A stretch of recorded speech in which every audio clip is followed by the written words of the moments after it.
अस्सलाम वालेकुम नाज़रीन, मेरा नाम गुलाम मुर्तज़ा, आपको खुशामदीद कहते हैं। आज के प्रोग्राम न्यूज़ प्लस में इंतहाई दुख और कर्ब और तकलीफ़ के साथ हम अपने प्रोग्राम का रोज़ाना की बुनियाद पर आगाज़ करते हैं और डिटेल्स बताते हैं कि आज सारा दिन कोरोना वायरस से मुतासरीन, उससे डेथ्स, उसकी रेशो, आज की तादाद कितनी रही, वो बता रहे हैं ताकि एक ओवरव्यू मिल सके कि हम किस पोजीशन पर खड़े हैं। अब जनाब, आज के हिसाब से अगर मिला लिया जाए कुल मिलाकर तो जो तादाद है कोरोना मुतासरीन के केसेस की 1,23,493 हो चुकी है और अमवात जो हैं वो 2,409 हो चुकी हैं। और सरकारी आदादोशुमार के मुताबिक आज अभी तक 6,321 केसेस हो चुके हैं आज, और 92 अमवात का इजाफा हुआ है। अच्छा, गुज़श्ता रोज़ एक रोज़ के अब तक के जो रिकॉर्ड है वो 6,343 है, जो अब तक की सबसे हाईएस्ट पीक है जो 24 घंटों में हुए हैं। 101 अमवात का इजाफा हुआ है। दूसरा रोज़ था आज जिसमें अमवात की तादाद में 100 से ज़ायद का इजाफा देखा गया। 26 फरवरी को ज़ाहिर है आपको और 18 मार्च को इस वबा से पहली मौत हुई थी। अब ज़रा सूरत हाल आपको बताते हैं। सबसे पहले पंजाब की जो सूरत हाल है, अब उसमें कोरोना वायरस की वजह से मज़ीद 2003 नए केसेस अब तक, जब तक हम आपको रिपोर्ट कर रहे हैं, अब तक जो सरकारी आदादोशुमार है उसके मुताबिक केसेस रिपोर्ट हुए हैं। पंजाब में 34 अमवात हो चुकी है। अब जो तादाद है वो 807 से बढ़कर अमवात की 841 हो चुकी है ये मजमूई तौर पर, और अब 45,483 केसेस हो चुके हैं। और ये वो तादाद है जब हम मजमूई तौर पर ये बता रहे थे कि इतनी तादाद पाकिस्तान भर में, अब सिर्फ पंजाब के अंदर ये है। इस्लामाबाद में 273 नए केसेस आए हैं, 5 अमवात आज की रिपोर्ट हुई है और 2,336 हो चुके हैं। तादाद 57 थी पहले अफराद जो इंतकाल कर गए थे, अब 62 हो चुकी है। खैबर पख्तूनख्वा में 581 केसेस नए रिपोर्ट हुए हैं, 15,783 तादाद हो चुकी है। सबसे ज़्यादा अमवात इसी सूबे के अंदर हुई है, 13 अमवात की तस्दीक की गई है और 632 यहाँ पर अमवात हो चुकी है। बलूचिस्तान में 338 केसेस नए रिपोर्ट हुए हैं, 7,673 टोटल अब केसेस हो चुके हैं। 2 मरीज़ यहाँ पर जाँ बहक हुए हैं और अमवात जो हुई हैं वो मिला के कल तक 73 थी और आज ये 75 हो चुकी है। 44 नए मरीज़ आए हैं गिलगित बल्तिस्तान में, 1,000 से तजावुज़ कर चुकी है और 24 घंटों के दौरान जो मरीज़ सामने आए उसकी वजह से मजमूई जो केसेस हैं 974 हो चुके हैं, बल्कि 974 से अब बढ़कर 1,018 तक पहुँच चुके हैं। आज़ाद कश्मीर में 44 अफराद इस वायरस का शिकार आज हुए हैं 24 घंटों में, 488 हो चुकी है। गुज़श्ता 24 घंटों के दौरान जो शफा हो चुकी है मुख्तलिफ अफराद को, उनकी मजमूई तादाद 36,308 से बढ़कर अब 38,391 हो चुकी है। ये बहुत खुशाइंद बात है कि ये रिकवर हो चुके हैं, लेकिन जो डेथ टोल है वो ज़ाहिर है 2.something% है, वो आपको टेलीविजन स्क्रीन पर दिखाई भी दे रहा है। यानी मुसद्दका केसेस अब आज तक की तारीख के मुताबिक 1,23,493। बड़े इंतहाई दुखी दिल के साथ हम आपको ये बता रहे हैं। अमवात 2,409 सेहत या 38,391 और जो एक्टिव केसेस हैं वो 82,693 हो चुके हैं।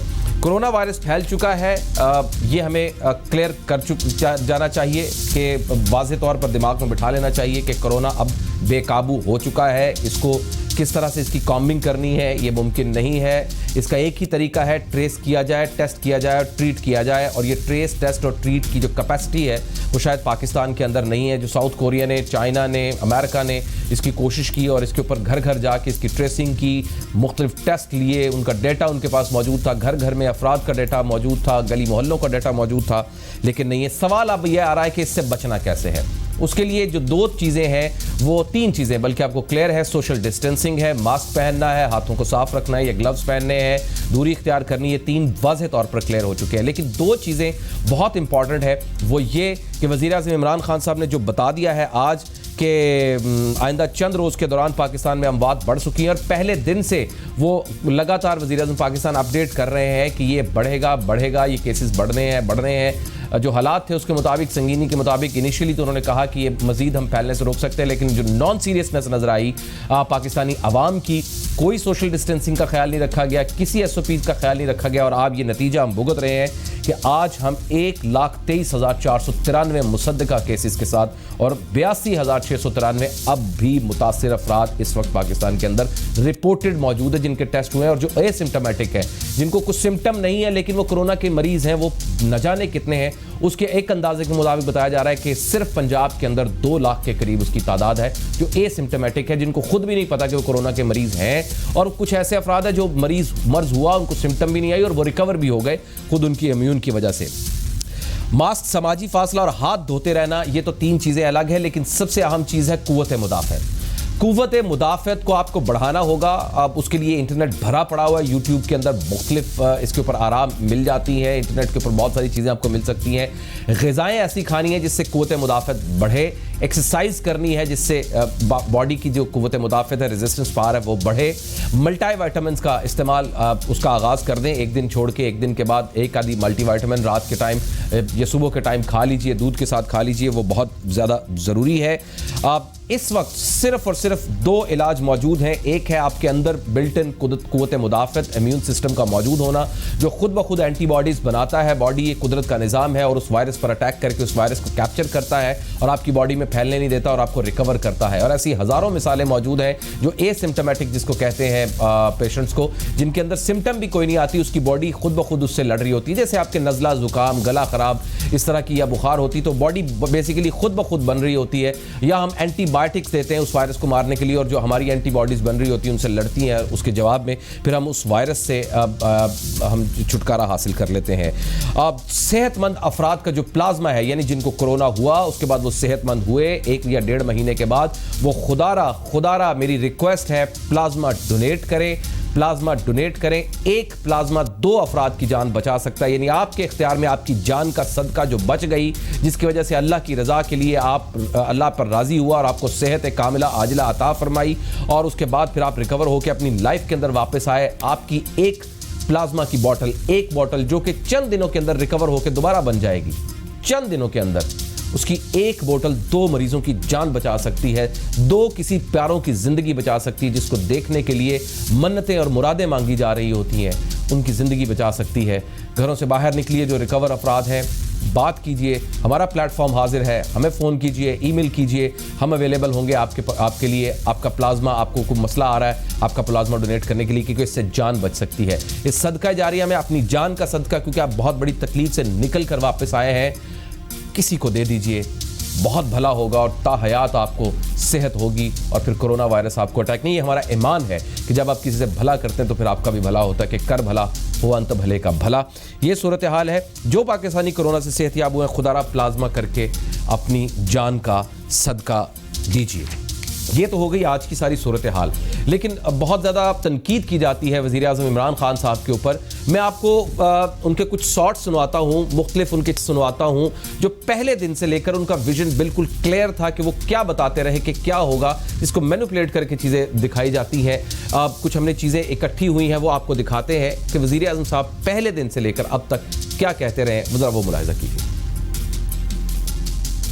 बेरोजगार हो जाएगा, आगे वो मुश्किल में है, आगे एक मुश्किल सिनारियो से हम निकल रहे हैं, हमें उसका भी देखना है। तो मैं फिर से कहता हूँ, एक बैलेंस कर। हमने ये फैसला किया कि जो हमारा एग्रीकल्चर सेक्टर है उसके अंदर मुकम्मल तौर पे हमने उनको काम करने देना है, क्योंकि हमने ये भी ध्यान रखना है कि यहाँ हमारे 22 करोड़ लोग हैं, उनको हमने खाना पीना भी देना। जो एक बहुत बड़ा तबका पाकिस्तान में इस वक्त घरों में बैठ के और उनका रोज़गार ख़त्म हो गया, तो कैसे इनकी भी हम मदद करें।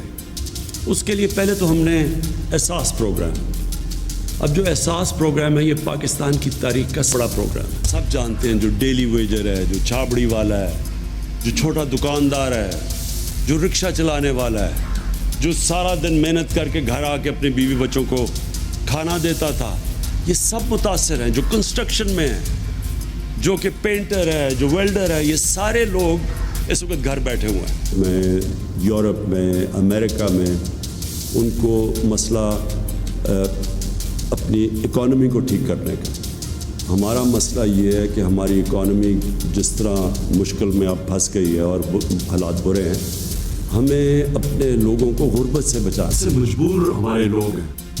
पहली हमारी कोशिश ये थी उन तक पहुँचे, उसके लिए हमने एहसास कैश प्रोग्राम शुरू किया। अब तक 81 अरब रुपया बांटा गया। जो भी आप पैसा देंगे इस फंड के अंदर, इसका 4 गुना पैसा इससे ज़्यादा गवर्नमेंट देगी इस फंड को। यानी कि 1 रुपये अगर आप देंगे तो 4 रुपये गवर्नमेंट देगी इस फंड के अंदर, जो कि ये जाएगा इन लोगों को जो बेरोज़गार हुए। अरे ये चैलेंज अब होगा कि एक तरफ लोगों को कोरोना से भी बचाएं और दूसरी तरफ लोग बेरोज़गारी से, भूख से ना मरे। हर जगह हमने SOPs बनाए हुए हैं, हर चीज़ के ऊपर SOPs है। मसलन अगर फैक्ट्री खोल रही है उसके क्या SOPs है, दुकानें खोल रही हैं उनकी SOPs क्या है। खुदा ना खास्ता अगर ये फिर से एक तेज़ी से अगर ऊपर स्पाइक आ गई, मतलब कि एकदम केसेस बढ़ गए और लोगों ने एहतियात ना की, तो हमें तो बंद करना पड़ेगा। हमने फैसला किया कि हम आहिस्ता आहिस्ता लॉकडाउन खोलेंगे और लोगों को मौका देंगे कारोबार शुरू करने का। We had to face this twin challenge. One was to stem the growth of the virus, but the bigger challenge is how to mitigate the effects of lockdown on our population. Unless we open up our economy, we have millions facing starvation.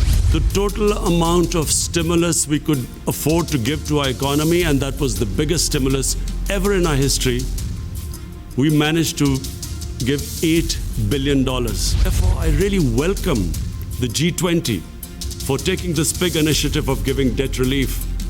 But bear in mind, this really has to be thought through. मुख्तलिफ dates के साथ ये clips हमने आपको दिखाया। एक break लेते हैं और ब्रेक के बाद आज जो कौमी इक्तिसादी सर्वे था बराए 2019 और 20 वो मुशीर ख़जाना ने इस्लामाबाद में पेश किया, मीडिया को ब्रीफिंग दी, उसके ऊपर बात करेंगे और डिटेल में बात करेंगे। एक ब्रेक के बाद हाजिर होते हैं।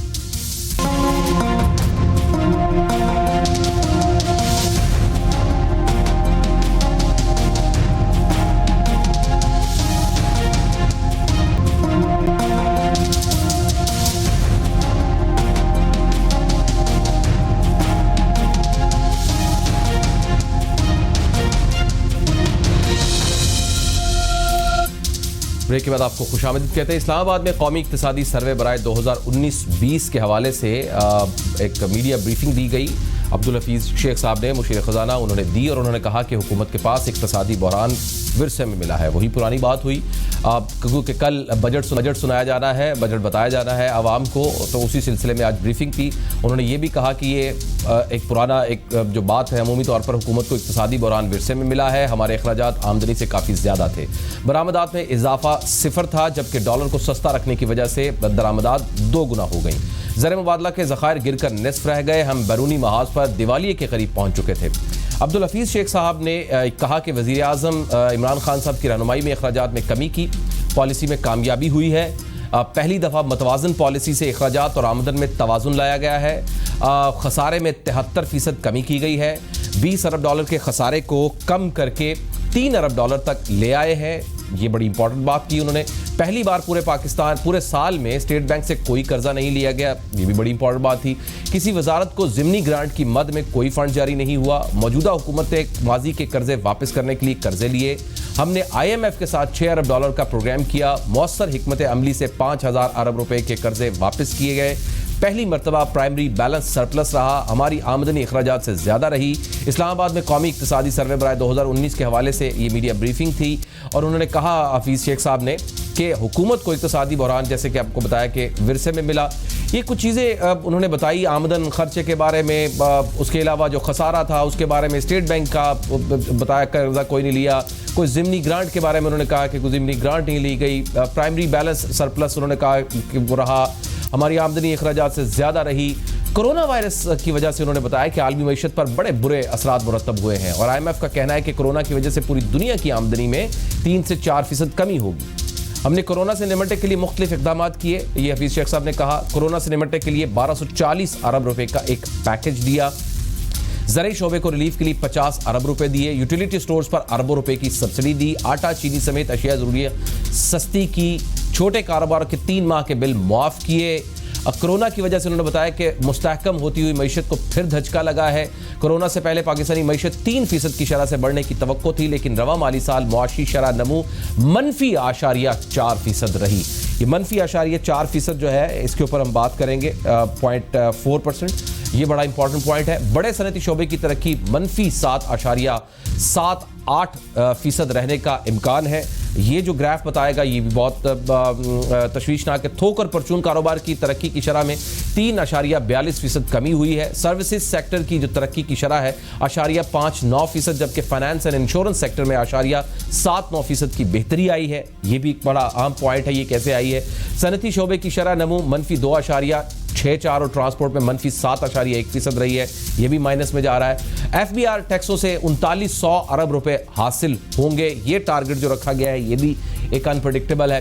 उन्होंने कहा कि हमने नॉन टैक्स रेवेन्यू की मद में 1600 अरब रुपए वसूल किए हैं। दरामदात में कमी से रेवेन्यू मुतासिर हुआ है और ना रेवेन्यू ग्रोथ 27% से ज्यादा रहती थी। अब्दुल हफीज शेख ने कहा कि रवां साल फी कस आमदनी जो है वो 2,24,000 के हदफ के बरक्स 2,14,000, जबकि महंगाई 8.5 के बजाय 9.1% रही। ये सबसे कोर था कि महंगाई जो है वो 1% बढ़ गई। मौजूदा हालात में आवाम और कारोबार पर मजीद बोझ नहीं डाल सकते और उन्होंने ये कहा कि हमारी कोशिश है कि आइंदा बजट में लोगों को सहूलतें दें और नए टैक्सेस ना लगाए जाएं, पहले से आए टैक्सों में कमी की जाए।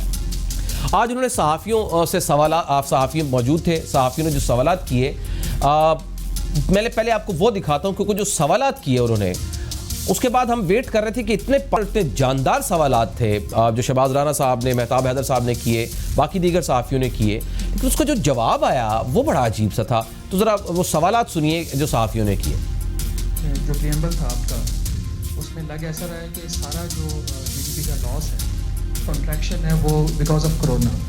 लेकिन जो प्लानिंग मिनिस्ट्री की असेसमेंट है, which is officially part of the annual plan coordination committee working paper, कि even before corona your economy was eclipsed. ये सारे लोग जो हैं वो क्वेश्चन कर रहे हैं इस साल के जो आपके एस्टिमेट्स हैं उनके ऊपर।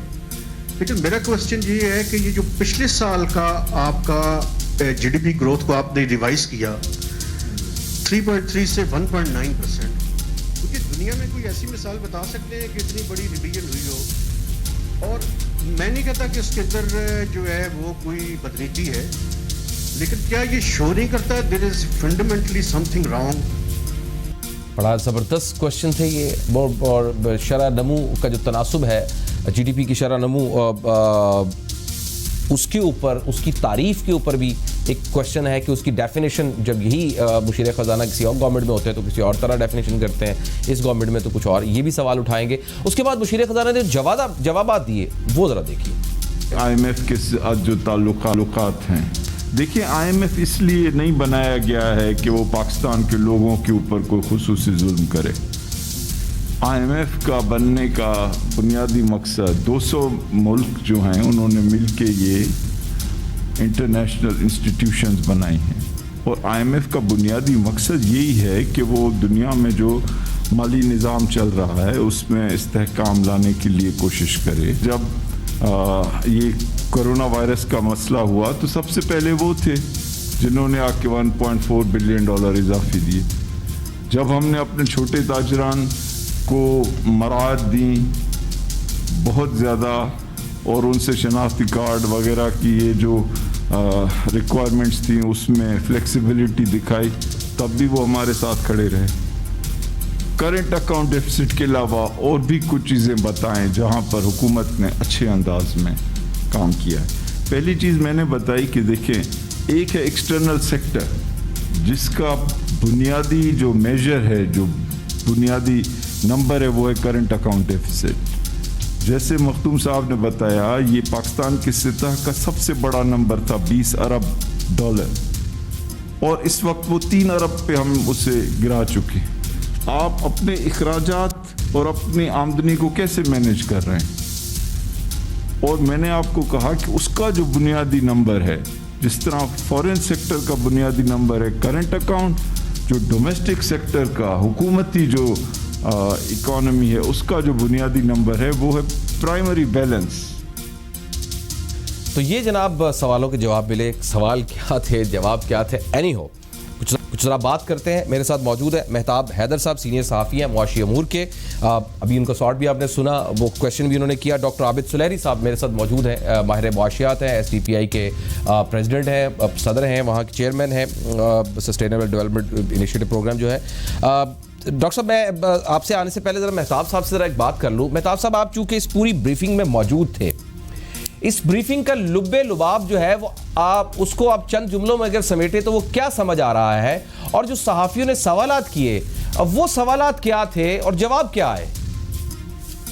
देखिए, बुनियादी तौर पे कोशिश जो हुकूमत की तरफ से वो यही की गई कि ये साबित किया जाए कि इकॉनमी जो है वो प्री कोविड-19 जो है वो स्टेबलाइज हो चुकी थी और सारा कुछ खराब हुआ जो कोरोना वायरस की सिचुएशन थी उसके बाद। ठीक है। हालांकि अगर आप उससे पहले भी इनके इकोनॉमिक इंडिकेटर्स को देखें, और मैं आपको बताऊं एक और चीज़, जो प्लानिंग कमीशन की जो समरी मूव की गई थी APCC को और उसके बाद नेशनल इकोनॉमिक काउंसिल को, जी उसके अंदर भी ये कहा गया कि basically higher interest rate, higher inflation और जो टैक्स रेवेन्यू मोबिलाइज नहीं हो सका और जो IMF की टफ कंडीशंस थी, उसकी वजह से जो इकोनॉमिक ग्रोथ थी वो उस तरह से पिकअप नहीं कर सकी जिस तरह से हुकूमत जो है वो करवाना चाहती थी। ठीक है। एक तो ये है कि सारा ब्लेम जो है उन्होंने शिफ्ट किया कि कोविड-19 के जो है उसकी वजह से इकोनॉमिक इंडिकेटर्स खराब हुए हैं। ठीक है। अच्छा, इसमें कोई शक नहीं है कि उसके असरात बुरे आए हैं, लेकिन आपकी इकॉनमी उससे पहले भी कोई बहुत अच्छे जो है वो परफॉर्म नहीं कर रही थी। आपने देखे 740 अरब रुपए के टैक्स लगाए और उसके बाद जो आपकी ग्रोथ थी वो कुछ 16 to 17% थी और उसके अंदर भी बहुत से एडवांसेस जो है वो आपने लिए हुए थे। अच्छा, तो सवालात वहाँ पे साफियों ने किए वो ये थे बेसिकली कि आप जो है वो मतलब मैंने उनसे पूछा कि आप ये बताएं कि करंट अकाउंट डेफिसिट के अलावा कौन सा इकोनॉमिक इंडिकेटर है जो आप समझते हैं कि पॉजिटिव है, कि पिछले 2 सालों में जो है वो पॉजिटिव जो है वो आपकी हुकूमत आने की वजह से जो है पॉजिटिव हुआ है। सही है। देखिए, PTI का प्रॉब्लम ये है कि ये जहां से भी बात शुरू करते हैं ये माजी के हुक्मरानों के ऊपर डाल देते हैं।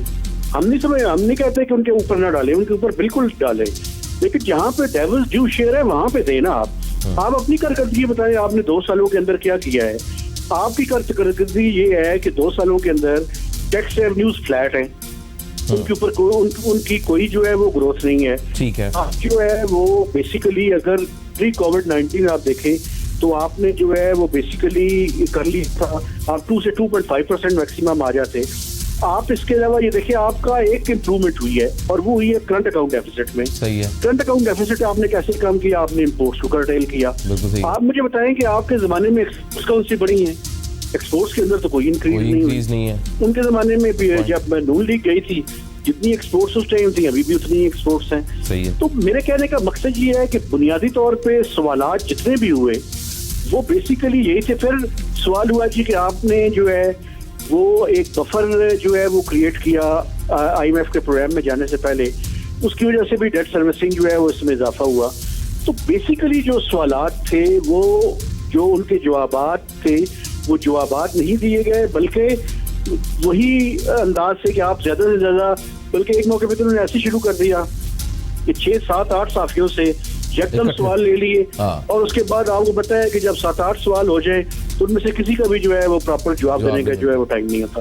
तो ये हुकूमतों का मुसलसल हम शुरू से यही देखते आ रहे हैं कि आप सवाल करते हैं लेकिन सवालात के जो है वो जवाब जो है वो नहीं दिए जाते। ठीक है। अब डॉक्टर साहब, अब आप तो चूंकि एडवाइजरी कमेटी का हिस्सा भी रहे हैं, साथ में ले रहे हैं, मेरा एक सवाल वही है जो मेहताब साहब फरमा रहे थे कि कोई एक इंडिकेटर ऐसा है जो PTI की गवर्नमेंट के दौरान में ग्रो किया है जो पॉजिटिव ट्रेंड जिसमें देखा गया हो? देखिए, काफ़ी सारी चीज़ें मिल जाएंगी, जैसे कि डार साहब के ज़माने में बहुत सी चीज़ें पॉजिटिव होती थी लेकिन हमें उसके तरीक़ाकार पे इख्तलाफ होता था। जी। अब भी करंट अकाउंट डेफिसिट है या जो नॉन टैक्स रेवेन्यू है या और बहुत सी चीज़ें हैं, वहाँ पे प्रोग्रेस नज़र आती है लेकिन तरीक़ाकार जो है उससे इख्तलाफ है। फॉर एग्जांपल, अगर हम ये कहते हैं कि जो नॉन टैक्स रेवेन्यू है 1600 अरब रुपए उससे इकट्ठे हुए, तो वहाँ पे हमें ये भी बताना होगा कि उसमें से 1000 अरब बल्कि 1100 अरब जो है वो स्टेट बैंक का प्रॉफिट है, जो कि हाई इंटरेस्ट रेट की वजह से हुआ। या अगर हम ये कहते हैं कि सेल्स टैक्स की कलेक्शन में रिकॉर्ड इजाफा हुआ, तो वहाँ पे ये भी बताना पड़ेगा कि वो रिकॉर्ड इजाफा जो है उसमें इन्फ्लेशन का भी एक नुमाया रोल था। या अगर हम जब ये कहते हैं कि जो हमारी एक्सपोर्ट्स हैं पिछले साल की और इस साल की एक्सपोर्ट को देखें तो बहुत मार्जिनल सा उसमें फ़र्क है, तो इसका मतलब ये है कि करंट अकाउंट डेफिसिट जो है वो सारा का सारा सिर्फ इंपोर्ट रोकने से हुआ। तो यानी चीज़ें बहुत सी मैक्रो इकोनॉमिक फंडामेंटल्स यकीनन हुकूमत के ने दुरुस्त किए हैं, लेकिन उनके तरीक़ाकार जो हैं उसको भी डिस्कस करना ज़रूरी है कि वो तरीक़ाकार जो था, क्योंकि कंसोलिडेट हो रही थी इकॉनमी, तो ज़रूरी नहीं कि उससे इकॉनमी जो है वो ग्रो करती। और ये कोविड से पहले भी इकॉनमी को श्रिंक ही करना था। अगर कोविड ना भी होता तो तब भी कंसोलिडेशन ऑफ इकॉनमी में शायद इकॉनमी को श्रिंक करना पड़ रहा होता। फिर हमें ये चीज़ भी यहाँ पे मेंशन करनी चाहिए कि जो 2 महीने शब्बर जैदी साहब के रुखसत पे जाने के बाद जो FPR तकरीबन एक हेडलेस ऑर्गेनाइजेशन थी, करंट चेयरपर्सन जो है थी, जब उनके पास एक आर्जी चार्ज था तो उसमें यकीनी तौर पे FPR उस तरीके से परफॉर्म नहीं कर सकी जैसे उसको करना था, तो उसका भी एक डेफिनेटली इम्पैक्ट आया। फिर हमें ये भी यहाँ पे बात करने की ज़रूरत है कि इस वक्त जो अकाउंट्स है उसमें एग्रीकल्चर गो के पॉजिटिव आ रही है, लेकिन लोकस्ट के अटैक के बाद और ये जून में लोकस्ट किस तरीके से उसको अनफोल्ड होता है और कैसे उस पर काबू पाया जाता है, खुदा न खास्ता 30 जून को मैं देख रहा हूँ कि शायद जो एग्रीकल्चर के नंबर हो उनको भी थोड़ा सा डाउनवर्ड रिवाइज करना पड़ेगा और वहाँ पे भी थोड़ी सी कमी जो है वो आएगी। तो ये एक से ज़्यादा प्रॉब्लम थी जिनको कि बड़ा कैंडिडली इस वक्त हमें तस्लीम करना चाहिए। सिर्फ पाकिस्तानी वो मुल्क नहीं जो कि इस वक्त एक आलमी कसाब बाजारी का शिकार हो रहा है, ये पूरी दुनिया जो है एक ग्लोबल रिसेशन का शिकार हो रही है, हम भी उसका शिकार हो रहे हैं। और यकीनी तौर पे अब हमें देखना है कि अगले माली साल के लिए हमारे पास ऑप्शन जो है वो क्या बचती हैं। पिछला माली साल जो था वो तो कुछ जो था कोविड की नज़र हो गया, कुछ लोकस की नज़र हो गया, कुछ हमारे अपनी जो फिस्कल पॉलिसी कंसोलिडेशन थी उसकी नज़र हो गया। तो अब अगले माली साल के लिए हमें फोकस करना होगा कि वहाँ पे हम क्या करते हैं। डॉक्टर साहब एक और सवाल कि जो जारी प्रोजेक्ट्स हैं या जो नए प्रोजेक्ट्स का पूरे साल में प्लानिंग की गई कि अब अगले साल लॉन्च किए जाएंगे या जो चल रहे हैं, उस पर कोई इफेक्ट होगा आपके बजट का? देखिए अगला जो बजट है मेरा ख्याल है कि उसके सिनेरियोज बनेंगे। बहुत ज़्यादा अनसर्टेनिटी है इस वक्त, कोविड किस रुख बैठता है, लोकस किस रुख बैठता है, ये 2 इंपॉर्टेंट चीज़ें हैं। देखिए कोविड एक ऐसी चीज़ है, अगर आप लॉकडाउन करते हैं तो भी आप पैसे देते हैं, अगर आप बिजनेस चलाना चाहते हैं तो भी आप पैसे देते हैं, यानी कारोबार नहीं करने तो तब भी आप फिस्कल पैकेज दें, और अगर कारोबार करने हैं तब भी पैसे दें। रेवेन्यू जो है वो इकट्ठा हो नहीं सकेगा, बहुत ज़्यादा इस वक्त एक्सटर्नल फाइनेंसिंग पे जाना पड़ेगा, बोरिंग करना पड़ेगी, और जब बोरिंग करेंगे तो फिर लैंडर्स की अपनी शराइत होंगी, और जो शराइत हैं वो बड़ी क्लियर हैं। और खा वो IMF है या वो पेरिस क्लब है, वो कह रहे हैं कि जी अपने नॉन डेवलपमेंटल एक्सपेंडिचर्स को आप कम करें। तो जो हमारे ब्रिक एंड वाटर प्रोजेक्ट थे उनको यकीनी तौर पे थोड़ा रिड्यूस करना पड़ेगा। जो 2 चीज़ें जिस पे कि IMF और बाकी लैंडर्स बिल्कुल कंप्रोमाइज़ नहीं करेंगे, वो एनर्जी सर्कुलर डेट है और वो loss making public sector enterprises हैं। कोविड पे आप जितना मर्जी खर्च कर लें, जो हेल्थ की कैपेसिटी बढ़ाने के लिए जितना मर्जी खर्च कर लें, सोशल प्रोटेक्शन के लिए जितना मर्जी खर्च कर लें, बिजनेस स्टिमुलस के लिए जितना मर्जी खर्च कर लें, इन चीज़ों पे किसी भी लैंडर को एतराज़ नहीं होगा।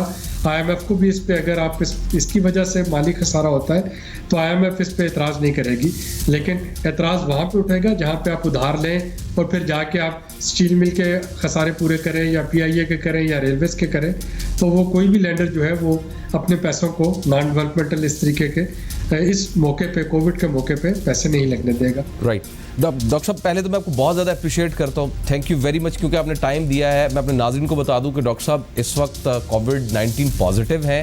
अल्लाह पाक आपको सर सेहत दे, आपने आपको खुद को क्वारंटाइन, लेकिन सर्विसेज आप फिर भी दे रहे हैं, लोगों को समझा रहे हैं, आवाम को बता रहे हैं, खिदमत कर रहे हैं उनकी, बहुत शुक्रिया सर, अल्लाह आपको बहुत ज़्यादा जज़ा दे। लेकिन आप मेरे साथ ही हैं, अभी हम बात को जारी रख रहे हैं। मेहताब साहब मैं एक क्वेश्चन कर लूँ मेहताब साहब से, फिर मैं ब्रेक लेनी है एक छोटी सी, उसके बाद दोबारा हाजिर होते हैं।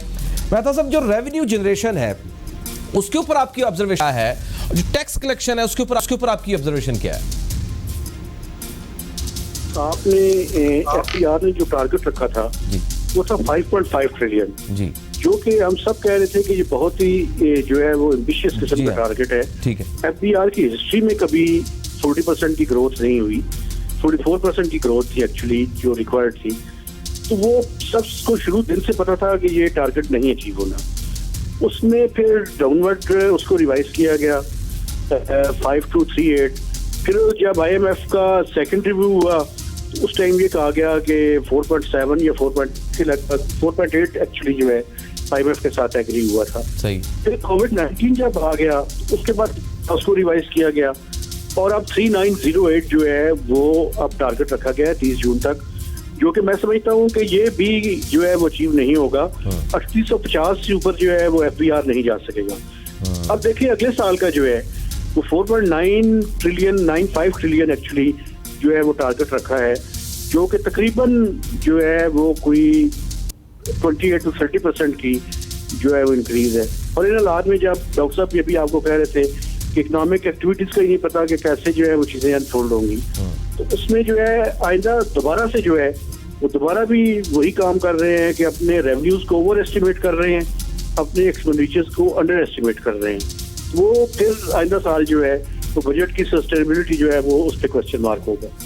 ठीक, एक ब्रेक लेते हैं नाज़रीन। मेहताब साहब, डॉक्टर आबिद सुलैही साहब मेरे साथ ही रहिएगा। चंद और बड़े इंपॉर्टेंट क्वेश्चन मैंने रेज करने हैं। एक ब्रेक लेते हैं, ब्रेक के बाद नाज़रीन हाजिर होते हैं। एक ब्रेक मुख्तसर से।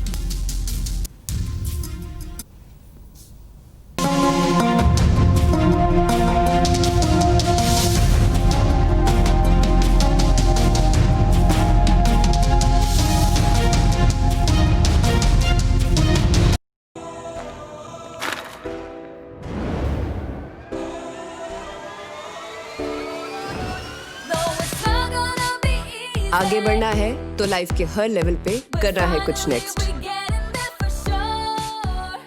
जिंदगी के हर रोल में मैंने बढ़ाया अपना लेवल और अब तुम्हारी बारी है। लेवल बढ़ा, नेक्स्ट पे आ। Cola next, the real next level Cola.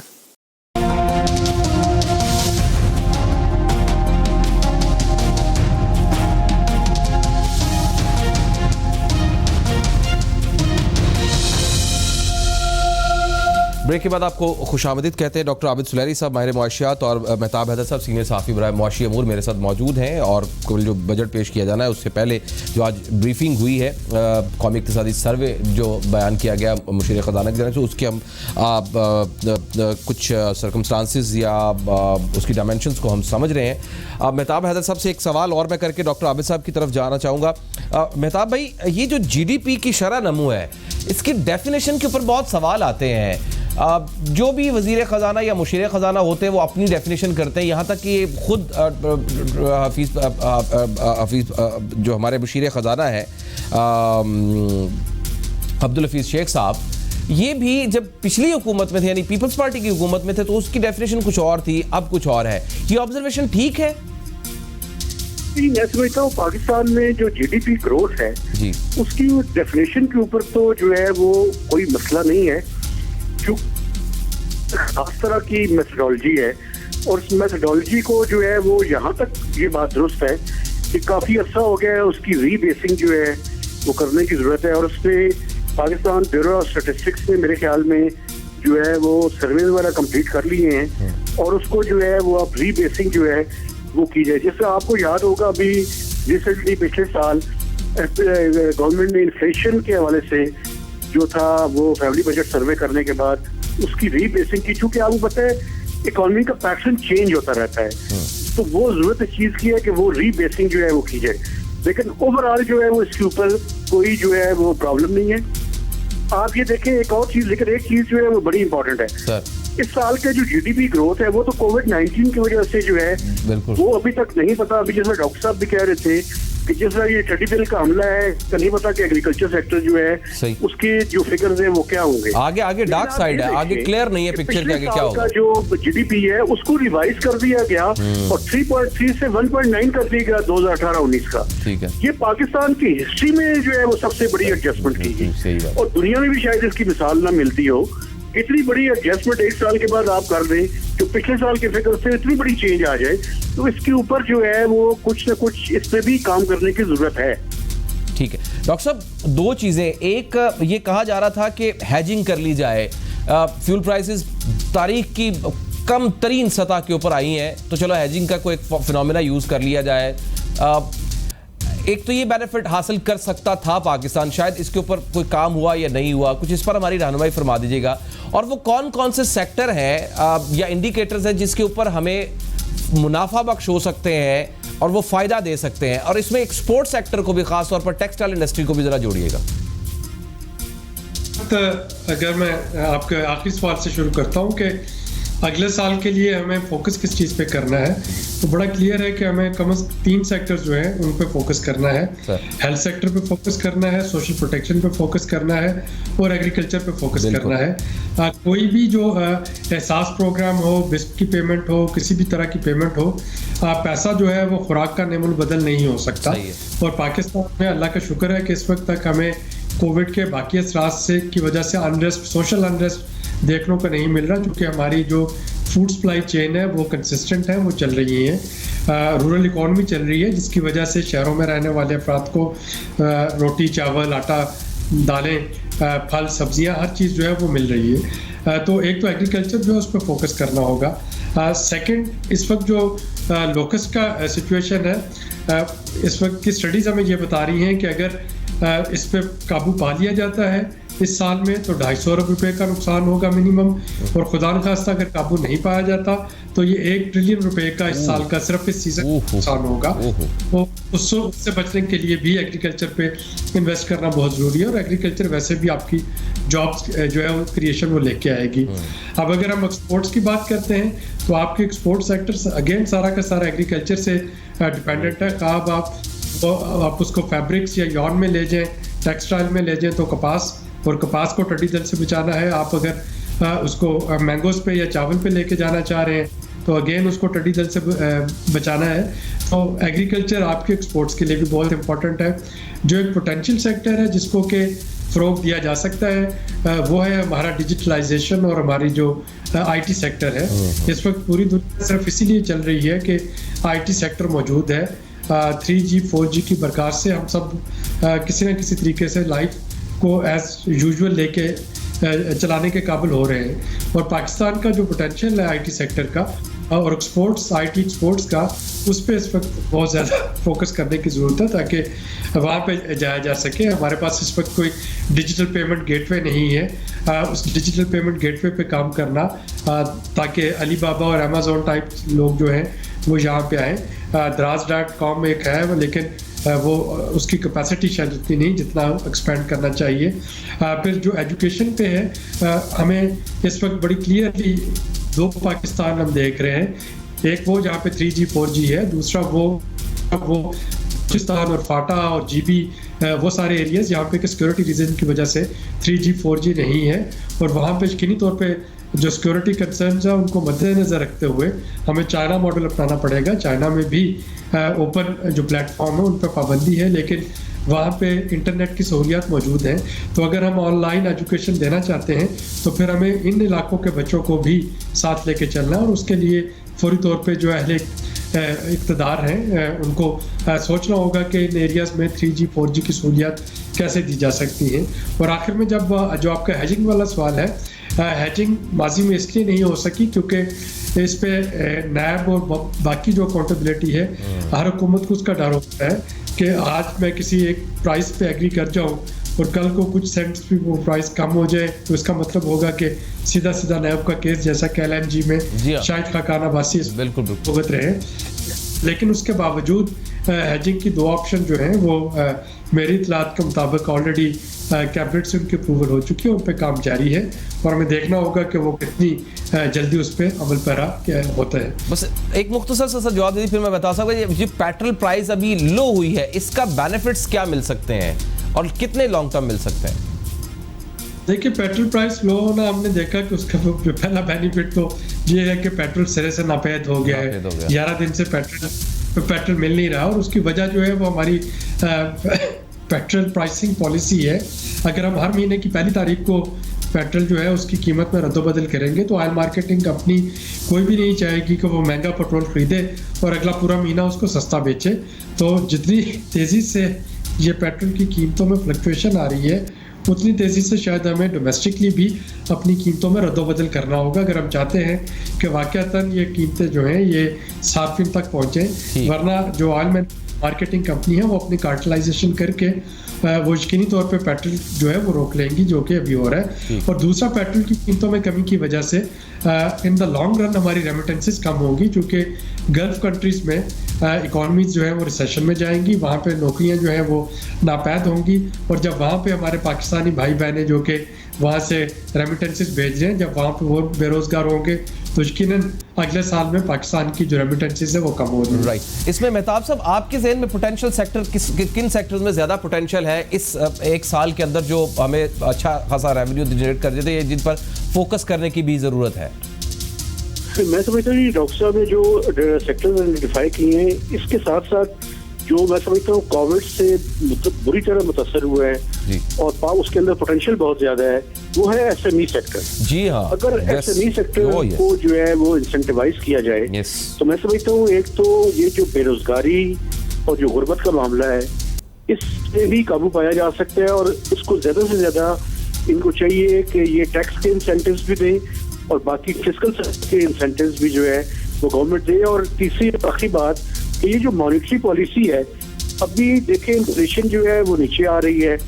मैं नहीं समझता कि काफी इसको कम किया है, लेकिन इसको मजीद जो है वो कम करने की जरूरत है। उससे दो फायदे होंगे, एक तो फिस्कल साइड पे जो गवर्नमेंट का डेट सर्विसिंग का क्वेश्चन है उसमें जो है वो उसकी कम होगी, और दूसरा जो है वो प्राइवेट सेक्टर को भी मौका मिलेगा कि वो उससे फायदा उठाए, कर्जा ले सके और इकोनॉमिक एक्टिविटी को जनरेट करने में हेल्प कर सके। ठीक, बहुत बहुत शुक्रिया डॉक्टर आबिद सुलैमान, मेहताब हैदर साहब, आप दोनों का सर बहुत बहुत शुक्रिया। डॉक्टर साहब आपके लिए बहुत बहुत दुआगो है आपके लिए। अल्लाह करीम आपको जल्द से जल्द सेहतियाब करे। आप पाकिस्तान का एसेट हैं, पाकिस्तान के एक ब्रिलियंट ब्रेन है, बहुत इस्तिफादा हम आपसे हासिल करते हैं। आपका बहुत बहुत शुक्रिया, अल्लाह आपको कुछ सेहत दे। इसके साथ ही हमारा आज का प्रोग्राम अपने इख्तिताम को पहुँचता है। कैसा लगा फीडबैक ज़रूर दीजिएगा। अपना गिरदोनवा का बहुत सा ख्याल रखिए। अल्लाह निगहबान।